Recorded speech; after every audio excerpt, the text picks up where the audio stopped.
Eh bien, salut tout le monde, c'est Maxence. Aujourd'hui, on se retrouve sur une nouvelle présentation de deck. Donc, aujourd'hui, ça va être la présentation de deck Trickstar ou Farstar en français. Personnellement, je préfère l'appellation anglaise. Donc, c'est un deck qui joue essentiellement sur les points de vie de l'adversaire. Donc, c'est-à-dire qu'à chaque fois que vous, par exemple, l'adversaire pioche une carte, il va prendre 200 points de dégâts. Ou lorsqu'il active une carte magie au piège, vous lui infligez 200 points de dégâts. Ou lorsque vous invoquez un monstre, vous lui mettez 200 points de dégâts. Ça, après, c'est en fonction des monstres que vous avez sur le terrain. Donc on va commencer par le deck. Donc pour commencer, donc alors je suis pas là où je tourne cette vidéo, on doit être le 19 ou le 20 janvier.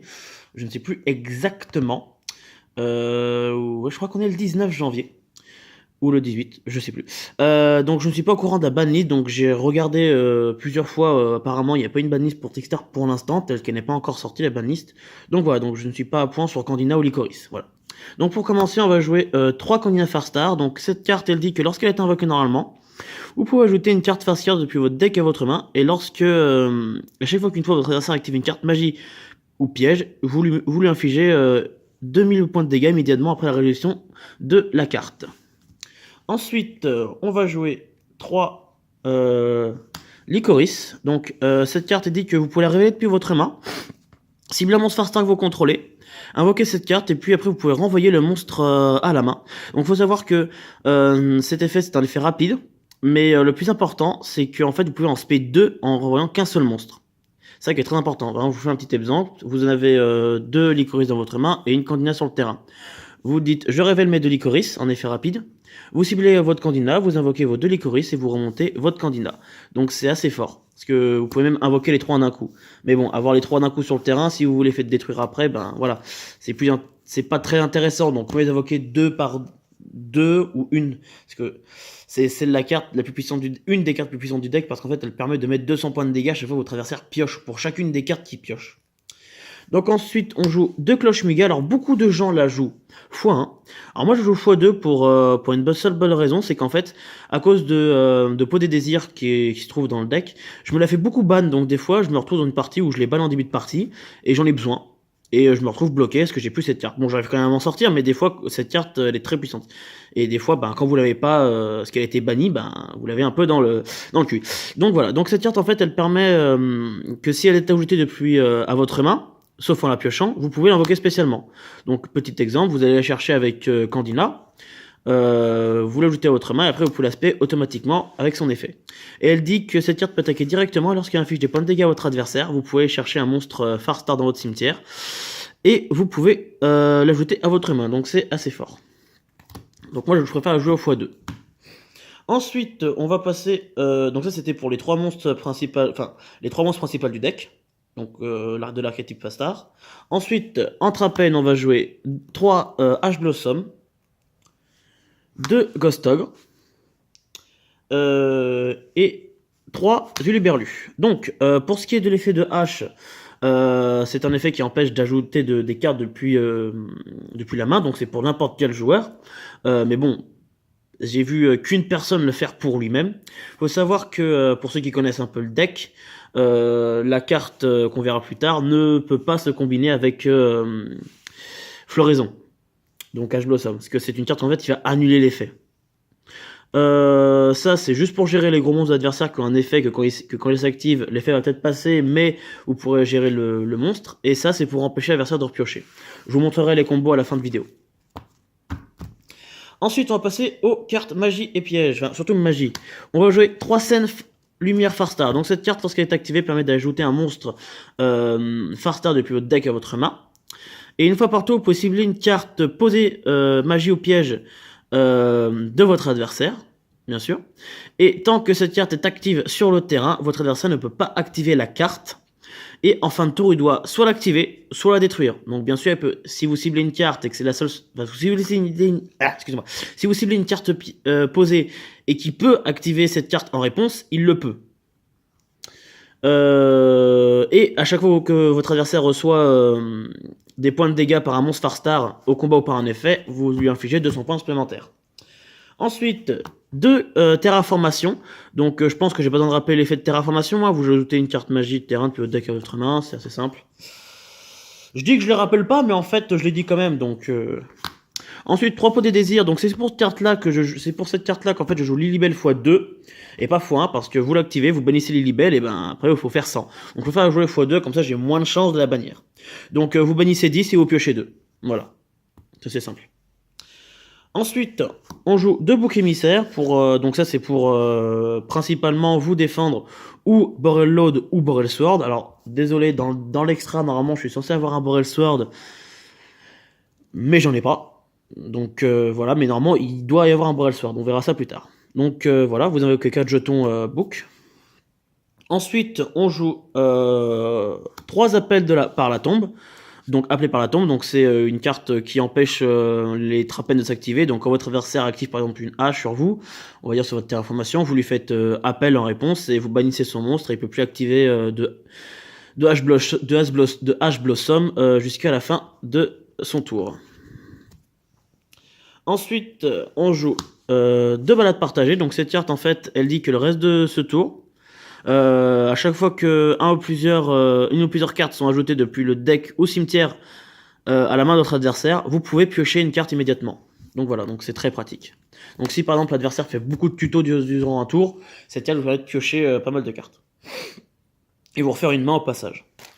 Ensuite, on joue 3 contrôles mentales. Donc je pense que tout le monde connaît les faits. Hein.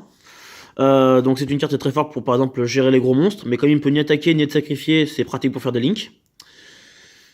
Donc x3, hein. Logique, c'est une des cartes les plus importantes. Ensuite, on passe sur une des cartes les plus importantes et les plus chères du deck, réincarner Fastar. Donc cette carte dit votre adversaire bannisse toute sa main, et il pioche, et s'il le fait, il pioche le même nombre de cartes. Donc, faut savoir que cette carte ne fonctionne pas si vous faites une hache après, ça va automatiquement annuler l'effet. Donc, l'adversaire ne bannira pas ces cartes. Il faudra l'utiliser en fait qu'avec Uluberlu. C'est le seul moyen qui vous permet que l'adversaire ne puisse pas piocher. Et son deuxième effet, c'est que vous pouvez bannir cette carte depuis votre cimetière et invoquer spécialement un monstre Farstar depuis votre deck. Donc, bien sûr, vous pouvez le faire, le deuxième effet, le faire durant le tour de votre adversaire aussi. C'est une carte piège. Ensuite, 2 violent orage de poussière pour gérer les cartes magie piège de votre adversaire. Donc cette carte, elle permet d'en cibler 2. Donc en fait c'est un Twin Twister mais en piège. Mais par contre vous sautez votre battle phase. Mais comme vous le faites durant le tour de votre adversaire principalement, d'où l'utilité de la carte piège, vous ne sautez pas votre battle phase. Et ensuite 3 hommages torrentiels. Donc ça je pense que j'ai pas besoin de rappeler les flèches, tout le monde le connaît. C'est un trou noir en piège. Donc voilà. Ensuite, on va passer à l'extra deck et après on passera au combo, à quelques petits combos sympas. Donc, on va jouer une ange ou Farstar, donc elle demande 2 monstres Farstar pour son invocation. Et à chaque fois que plusieurs monstres Farstar sont invoqués normalement spécialement dans une zone portée par cette carte, vous infligez 200 points de dégâts à votre adversaire. Et à chaque fois que votre adversaire reçoit des dégâts, cette carte gagne une attaque égale aux dégâts reçus. Donc voilà. Ensuite, on joue 2 araignées liens, donc ça c'est pour les boucs émissaires, hein, donc pour Borello de Borel Sword. Donc présentement son effet ne vous sera pas utile, hein, c'est juste pour pouvoir avoir des monstres à effet. Un Linkuribo, ça c'est pour aussi pour le Borel Sword ou Borel Load avec le bouc émissaire. Je vous montrerai après le combo d'invocation. Ensuite, une magicienne akashique, donc beaucoup de personnes ne la jouent pas. Moi je la joue, donc pour la jouer en side, moi je la joue de main extra deck parce que il me reste encore un peu de place, il doit m'en rester 2 actuellement. Donc en fait c'est lorsque cette carte est invoquée par lien, vous pouvez renvoyer dans la main les monstres pointés par cette carte. Donc c'est possible par exemple si l'adversaire vous sort un gros ton dans en face d'une zone extra, vous invoquez ce monstre et vous dites ben celui-là je te le renvoie. Voilà, donc c'est assez fort. C'est pour ça que je joue cette carte. Ensuite, on joue un Cerbère Chevalier Cauchemar, donc 2 monstres de noms différents. C'est son effet pas compliqué, s'il est invoqué par lien, vous pouvez défausser une carte, cibler un monstre invoqué spécialement dans les zones main monster de votre adversaire et le détruire. Et si cette carte est collier, vous pouvez piocher une carte. Donc collier, je vous rappelle que c'est 2 flèches qui se pointent mutuellement. Ensuite, on joue 2 Phoenix Chevalier du Cauchemar, donc celle-là, c'est 2 monstres de noms différents, pareil. Elle a à peu près le même effet que Cerberus, sauf qu'elle, c'est pour les magies pièges. Donc voilà, donc vous défaussez une, vous pétez une magie sur le terrain. Ou piège. Une sorcière d'invocation, donc cette carte peut être jouée de side aussi. Mais moi, j'ajoute de main deck, parce que comme je dis, il me reste de la place. Donc c'est très pratique, parce qu'en fait, imaginons, vous avez une candina vous avez ça sur le terrain, vous invoquez une candina, vous allez chercher le truc, et vous n'avez pas de Lycoris, par exemple, parce que vous deviez assurément chercher votre réincarnation. Et ben, vous faites son effet, vous ciblez votre candina qui est dans votre zone pointée, et vous spé une Lycoris directement depuis le deck. Faut spé un monstre de même type, donc c'est très fort. Donc le premier effet qui dit que vous pouvez spé un monstre depuis votre main sur le terrain de votre adversaire, personne ne s'en sert. Ou à la limite, non, c'est s'il y avait la possibilité de faire Akashi, de faire sortir d'invocation, sortir un monstre sur le terrain de l'adversaire, faire Akashi par derrière, mais ça servirait à rien. Ensuite, Chevelu du Cauchemar, Licorne, donc celle-ci, donc 2 ou plus de monstres non différents. C'est tout simple en fait, si cette carte est invoquée par lien, vous défaussez un, vous ciblez une carte sur le terrain, vous la renvoyez dans le deck. Et si cette carte est collier, pareil, vous piochez une carte. Ensuite, on va passer à Trisbana topologique, donc 2 monstres à effet, ou plus, parce que c'est quand même une ligne que 3. Donc si cette carte est invoquée donc si un monstre est invoqué spécialement dans la zone pointée par cette carte, vous détruisez tous les monstres invoqués spécialement de cette façon, donc tous les monstres P invoqués dans une de ces pointes, et après vous détruisez toutes les cartes magie pièges sur le terrain. Non, vous bannissez, pardon, excusez-moi, toutes les cartes magie pièges sur le terrain, et vous infligez 500 points de dégâts pour chacune d'elles. Ensuite, on joue un Dragon Bomb topologique, donc lui c'est à peu près pareil, lorsqu'un monstre est invoqué dans une de ses pointes, là c'est vous détruisez tous les monstres dans les Main Monster Zone, mais quand je dis tous, c'est même les vôtres, hein. Pareil pour le topologique, ça bannit aussi vos magies, et lorsque ce monstre attaque, en fait, l'adversaire... lorsque ce monstre détruit un monstre de votre adversaire, l'adversaire reçoit une attaque égale au monstre détruit. Et enfin, normalement ça devrait être l'avant-dernière carte de l'Extra, mais comme je n'ai pas de Borel Sword, ça sera la dernière pour cette vidéo. Donc c'est un Dragon Charge Borel, donc Borel Load, donc 3 ou plus monstres à effet. Donc celle-là c'est une carte qui sort très facilement avec Bouc Émissaire. Je vous montrerai après. Donc son effet il dit que une fois par tour, effet rapide, vous pouvez réduire les points d'attaque d'un monstre sur le terrain. Donc il ne peut pas être ciblé par d'autres effets de monstre. Et lorsqu'il attaque, le monstre attaquant, le monstre que vous attaquez est automatiquement spé dans une de ses pointes. Vous en prenez le contrôle.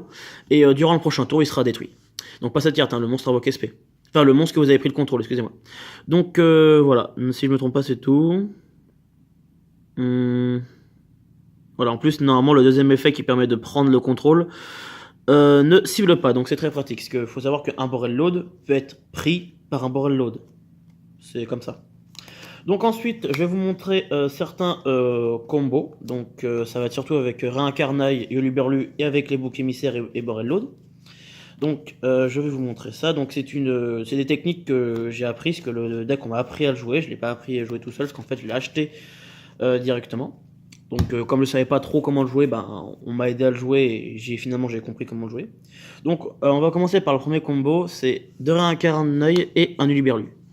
Donc en fait, Yoluberlu il dit que lorsque votre adversaire ajoute des cartes depuis son deck à sa main, vous pouvez défausser cette carte et il ne peut plus en ajouter, il peut plus aller le tuto.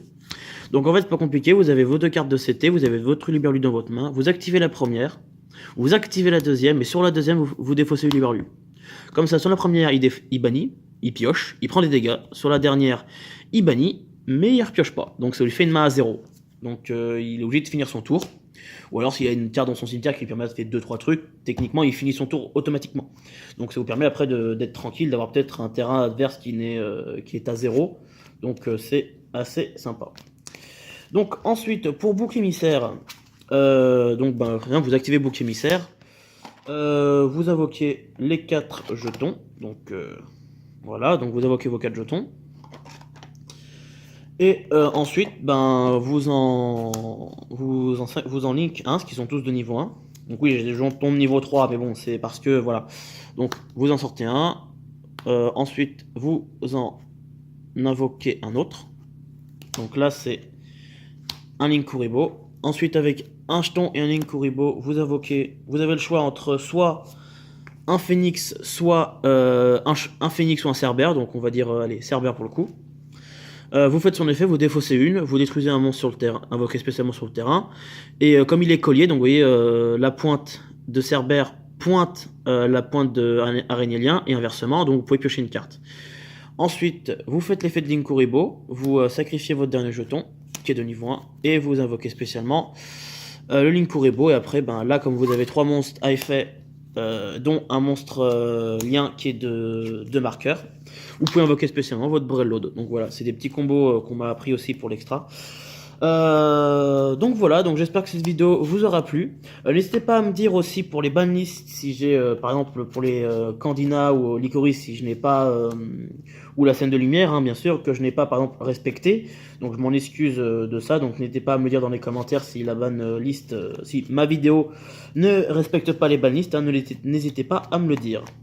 Donc n'hésitez pas à vous abonner à ma chaîne, me suivre sur mon Discord et puis je vous dis à la prochaine tout le monde.